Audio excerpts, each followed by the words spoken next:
Right now, on the morning of May 18, 2026, a high-resolution data stream from the Sentinel-2 satellite has just illuminated a terrifying new reality in the Persian Gulf. In the narrow, volatile waters of the Strait of Hormuz, the fog of war has lifted to reveal a massive, coordinated movement that intelligence analysts have been fearing for weeks. Iran has just deployed more than 130 high-speed attack boats, organized into two aggressive strike formations. This is the largest, most concentrated swarm threat the United States military has faced in this critical choke point this year. I am Dr. Helen R. Baer. If you are joining us for this briefing, you are looking for the truth beneath the headlines. We do not deal in speculation. We deal in geopolitical anatomy. What you are looking at is the remaining core of Iran's naval power, the final major card in Tehran's deck after suffering months of devastating conventional losses.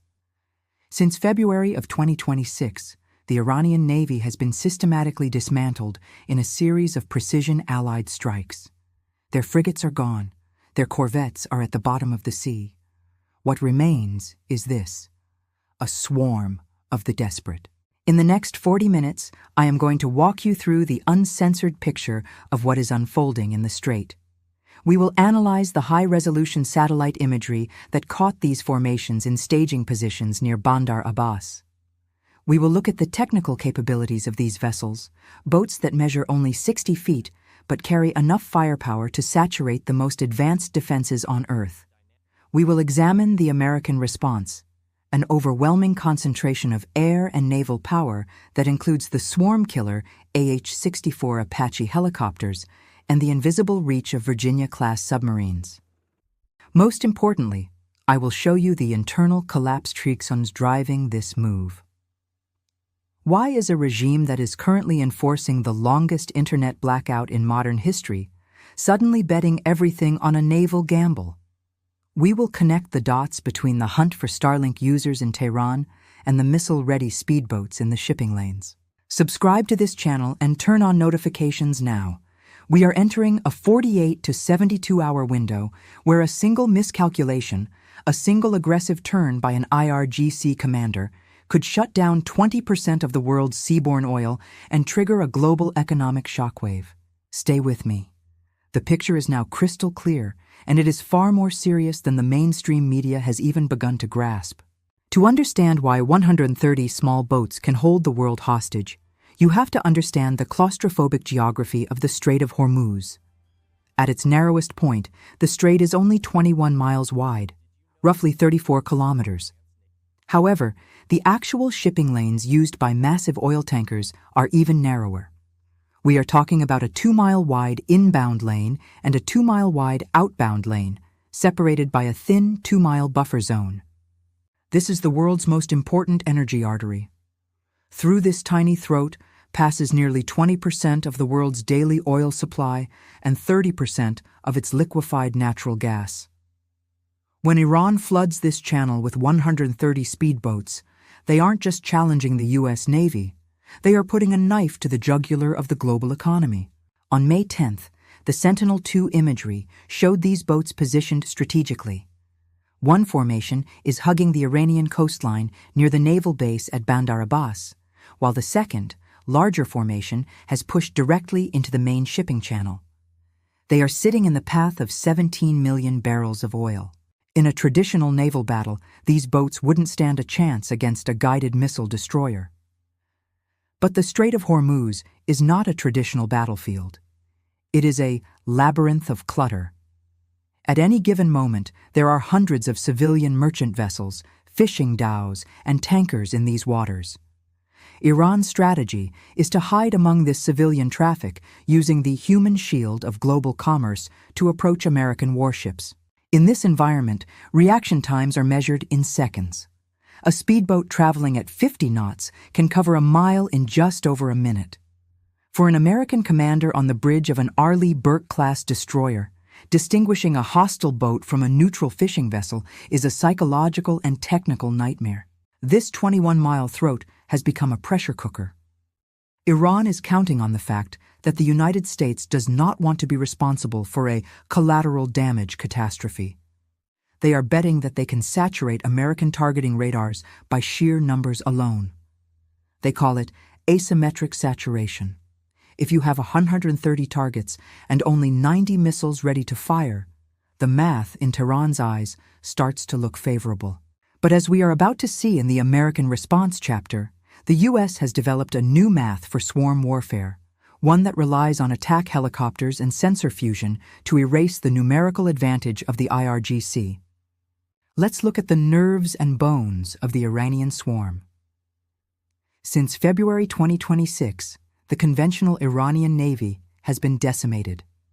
The Martyr Commander exercises we discussed in previous briefings were a smokescreen for the fact that they are running out of heavy steel. What we see now is the IRGC Navy, NEDSA, the ideological wing of the military, taking full control of maritime operations. These 130-plus boats are primarily Zulfikar and Tandar classes. They are small, between 60 and 75 feet in length, built with fiberglass hulls that make them difficult to detect on long-range radar. They aren't designed to take a hit. They are designed to deliver one and disappear. Each of these boats carries a lethal punch. Most are armed with 107mm multiple-launch rockets and heavy machine guns. However, the Plus version of these vessels carries the IC-82 anti-ship missile. This is a Chinese-designed solid-fuel missile with a 160-kilogram warhead. It has a range of approximately 100 nautical miles. In the confined 21-mile width of the strait, that range is more than enough to cover the entire theater. The tactic is simple. The swarm. Instead of one ship firing 10 missiles, Iran uses 100 boats each, firing 1 or 2. They approach from 360 degrees, weaving between commercial tankers. Their goal is to saturate the defense. Even the most advanced Aegis combat system on a U.S. destroyer can only track and engage a finite number of targets at once. If Iran can get just one of these boats close enough, or if one C-82 missile manages to leak through the defensive screen, they can achieve a propaganda victory. They don't need to sink an American aircraft carrier. They just need to hit one to prove that the great Satan is vulnerable. The IRGC is also utilizing Shahd-type kamikaze drones in coordination with the boat swarms. These drones act as aerial spotters and loitering munitions. They can hover over the strait, feeding real-time targeting data back to the boat commanders, or they can dive into the radar arrays of U.S. ships to blind them before the boats make their final run. This is the final card of the regime. They are using their remaining resources to create a minefield of human-operated speedboats. They are betting everything on the idea that the U.S. will be too afraid of a full-scale escalation to strike first. But as the footage released by CENTCOM on May 10th shows, the U.S. has already moved past the point of hesitation. In the hours following the Sentinel-2 detection, the U.S. military sent back a response that was both surgical and overwhelming. CENTCOM has now authorized the largest sustained concentration of forces in the region in years, nearly 50,000 personnel across the theater, with 15,000 directly dedicated to the blockade and security operations. But the real answer to 130 speedboats isn't just more ships. It is air dominance. The U.S. has deployed the AH-64 Apache attack helicopter as the primary swarm killer. On May 3rd, just 1 week ago, these Apaches proved their worth in a nighttime operation that sent dozens of Iranian boats to the bottom of the sea. The Apache is the perfect counter to the IRGC swarm. Why? Because it doesn't need to use a $1 million missile to kill a $10,000 boat. The Apaches are equipped with the M230 30mm chain gun and Hydra 70 rockets, with Advanced Precision Kill Weapon System, APKWS, laser guidance kits. These kits turn cheap rockets into surgical strike tools. An Apache can hover 5 miles away, out of range of the speedboat's machine guns, and systematically pick off 10 boats in 10 minutes. Above the Apaches, the F-16 Fighting Falcons. and F-A-18 Super Hornets provide a CAP, combat air patrol. These jets are equipped with advanced sensor fusion, allowing them to track all 130 Iranian boats simultaneously and feed that data directly into the helmets of the Apache pilots. This is the kill web. The Iranians are moving in a formation they think is overwhelming, but in the digital eyes of the U.S. Air Force, they are just a series of highlighted targets waiting to be deleted. Furthermore, we must discuss the EEA-18G Growlers. These are the electronic warfare variants of the Super Hornet. During the May 10th escalation, the Growlers began a wide-spectrum jamming operation. They aren't just jamming the Iranians' radars, they are jamming their ME communications. In a swarm attack, coordination is everything. If the 130 boats cannot talk to each other or to their command center in Bandar Abbas, the swarm becomes 130 isolated, confused targets. On the water, the Arleigh Burke-class destroyers have activated their Phalanx COs, close-in weapon system, the Sea-Whiz. This 20mm Gatling gun fires 4,500 rounds per minute. It is the final iron wall against any boat or missile that survives the airstrikes. President Trump has been characteristically direct. He has hinted at the reactivation of Project Freedom Plus. This is an enhanced naval escort operation with aggressive rules of engagement. The message to the IRGC is, if you cross the 5-mile interdiction line around a commercial convoy, you will be fired upon immediately. We are no longer waiting for you to shoot first. To understand why May 10th is such a flashpoint, we have to look at the failed pause of the previous week. On May 4th, the U.S. launched Project Freedom, a massive naval escort mission. For 48 hours, the strait was under total American control. Every tanker was flanked by a destroyer and shadowed by an Apache. It was a flawless display of maritime dominance.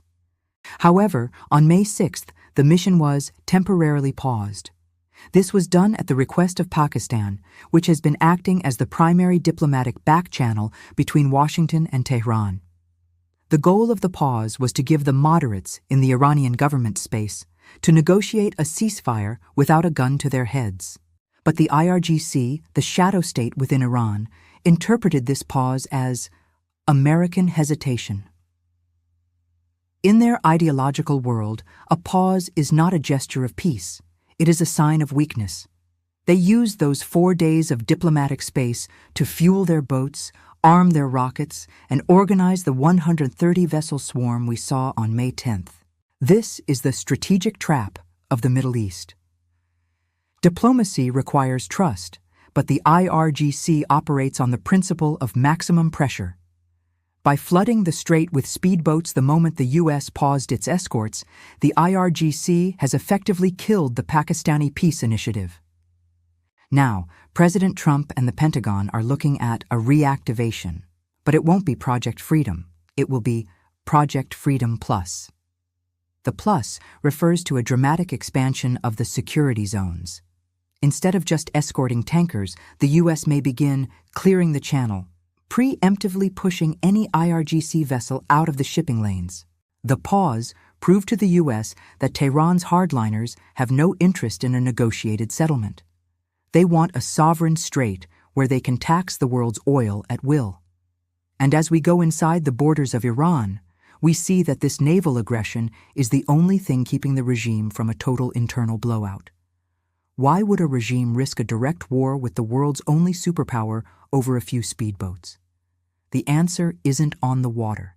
It is in the internet cables. Right now, Iran is experiencing the longest, most severe internet blackout in its history. For more than 60 days, the country has been effectively cut off from the global web. This is a regime survival maneuver. The Iranian economy has collapsed under the weight of the port blockades and internal strikes. Inflation is in the triple digits. Bread is a luxury. The regime is terrified of a digital spark igniting a new revolution. This is why the IRGC has launched a savage hunt for Starlink terminals. As of May 2026, thousands of Iranians have managed to smuggle in Elon Musk's satellite internet kits. These terminals are the only way the truth of the regime's military losses is getting out to the people. In Tehran and Mashhad, special IRGC units equipped with signal detection vans are prowling the streets, searching for the dish signals. If you are caught with a Starlink, you aren't just arrested, you are treated as a spy for the great Satan. This internal Starlink war is the flip side of the Hormuz war. The IRGC needs a crisis in the strait to justify the crackdown at home. If there is a state of war, they can justify the lack of food, the lack of internet, and the presence of secret police on every corner. The 130 speedboats are a propaganda tool. The IRGC films these swarms and broadcasts them on state TV, which is the only thing people can still watch, to show the population that the revolution is still strong. They are selling a fantasy of resistance to a people who are starving in reality. This makes the situation in Hormuz hyper-volatile. A rational actor wouldn't launch a 130-boat swarm against a carrier strike group. But a cornered actor, a regime that is losing control of its own streets, might do it just to stay in power for one more week. They are looking for a martyrdom event that can unify the country. This is why the next 72 hours are so dangerous. The IRGC isn't trying to win a war. They are trying to start a distraction. While we focus on the triple threat in Hormuz, we must acknowledge the multi-domain pressure the United States is managing elsewhere. The U.S. is not a regional power. It is a global one, and its attention is being tested on every front. On May 9th, a shocking security breach occurred at Denver International Airport.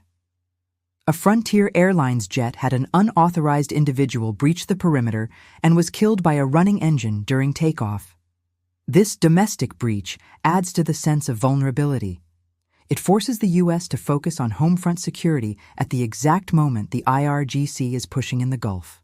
On May 8th, the Pentagon declassified 162 reports on UFOs and UAPs.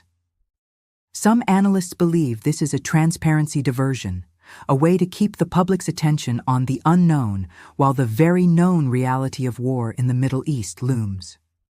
Others see it as a signal to adversaries like China and Russia that the U.S. has sensor data on phenomena that they can't even fathom. But the most significant development is the successful flight of the DARPA XRQ-73 Shepherd. This is a 200-pound stealth drone with a hybrid electric engine. It is silent. It is invisible to current Iranian radar. Its successful test on May 6th is a direct message to Tehran. While you are building hundreds of noisy speedboats, we are building silent, invisible predators that can loiter over your command centers for 24 hours without you ever knowing they are there. The contrast is striking. Iran is stuck in the 20th century mindset of more boats. The United States is moving into the 21st century mindset of invisible autonomy. The XRQ-73 Shepherd is the ghost that will haunt the IRGC's swarm. The U.S. is managing a strategic overextension. They are fighting a cyber war, a technology race, a domestic security crisis, and a naval standoff all at once. Iran is betting that the U.S. will drop one of these balls. But as the deployment on May 10th shows, the ball the U.S. is gripping the tightest is the Strait of Hormuz. The picture is now crystal clear. On May 10th, 2026, Iran played its final card. 130 boats are in the water. The weapons are hot. The IRGC is cornered at home and defiant abroad. They have misinterpreted the diplomatic pause as a green light for escalation. But the United States has sent back an answer that leaves no room for ambiguity. With 50,000 personnel, Apache swarm killers, and the invisible reach of stealth technology, the rules of engagement have been rewritten. Project Freedom Plus is on the launch pad. We are now entering the most critical 72-hour window of the year. Will a rogue IRGC boat commander make the move that triggers a global oil collapse? Or will the overwhelming display of American resolve force the shadow state in Tehran to finally blink? I am Dr. Helen R. Baer. In a world of chaos, the only weapon you have is the truth. Subscribe, stay aware, and leave your thoughts below. Do you believe Iran is genuinely preparing for a clash? Or is this 130-boat swarm just a desperate bluff to buy time?